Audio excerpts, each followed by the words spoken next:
your own time. Okay, Jenny Leach, who serves, you'll get emails from her, you get lots of messages from her, you know she does a lot just from the communications.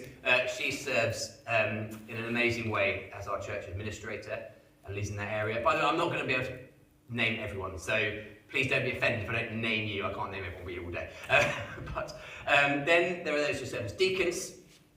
Currently we have 8. Again, a large number of them are either out or not here today. But those who are, stand as I say your name, Andy Oxley, John Cairns, Penny Whitworth, Adam, Nigel and Carol, Andre and Amanda. I think maybe 3 or 4 of you in the room. That's about half. Let's give it a go.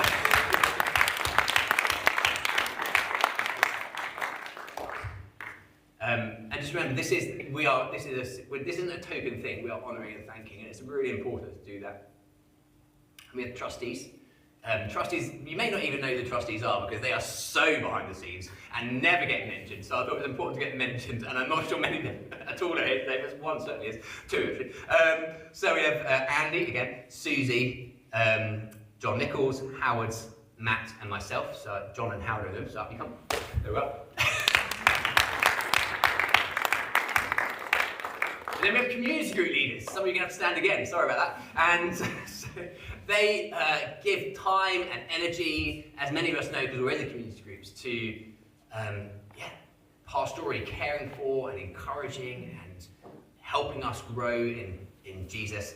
They're amazing people. And so please can you stand? We have John and Joy, we have Adam and Hannah, we have John and Lindsay, we have Naomi, Penny, Andre and Amanda, we have Bob and Jeff and Gabby, and a few of you are in the room. Thank you.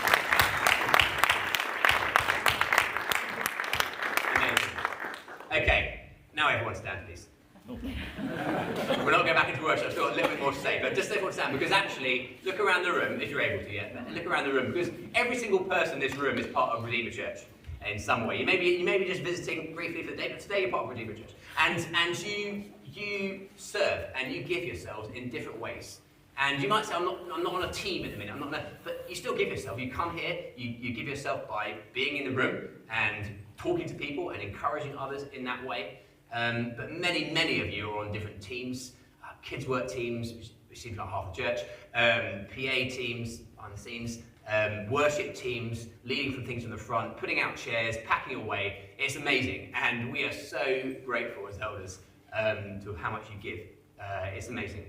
The church couldn't flourish, couldn't be who we are without every person playing their part. And I want to fan into flame those gifts and encourage you to give yourself even more, as God calls you to his church and serve his church. You can sit down. But the reason for doing that is because I haven't asked a few particular teams to stand there, but we are all as important as each other. It's not about the elders and the deacons, it's about all of us playing our part, as 1 Corinthians 12 says.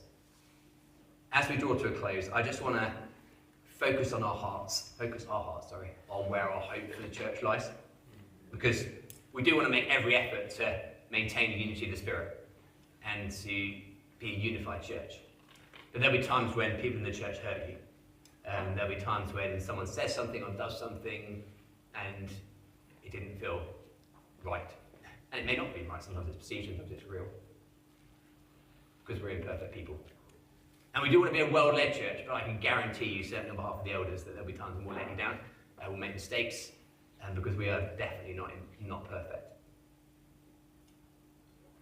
So don't put your hope for the church in other people. Don't put your hope for this church in the leaders. There's only one that we can put our hope in, and that's Jesus Christ. And the beautiful thing about Jesus is it says in 1 Peter 2 and 1 Peter 5, 1 Peter 5 says, he is the chief shepherd of the church. 1 Peter 2 says, he is the shepherd and the overseer of your soul. That's amazing. That means Jesus is the great leader. Not a kind of managerial leader telling us what to do, but a shepherding leader who wants to shepherd and oversee this church, and we have to keep looking to him. Others are letting us down. We're going, keep looking to you. You're the ultimate leader of this church. You're the shepherd of this church, Jesus. And also our souls. You can't look to me or leaders or anyone else, please don't look to me, to be the shepherd. I'll play a part as God calls me to, but Jesus is the shepherd and overseer of your soul. He's the one you need to turn to. You can't rely on other people. You need to go to him, and you can go directly to him with who you are. He's the great leader, the great shepherd, the great overseer of the church and of your life. And he'll never fail you. He'll never hurt you, and he'll never let you down, which is amazing. Because churches are imperfect. They're beautiful, they're God's plan. We need to keep committing and giving ourselves to the local church. But Jesus is the one that our hope is in.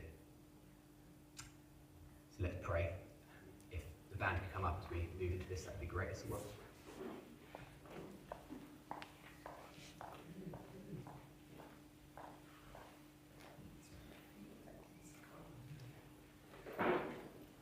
Yeah, we're going to move into time of communion now. I think it's just I know share communion most Sundays.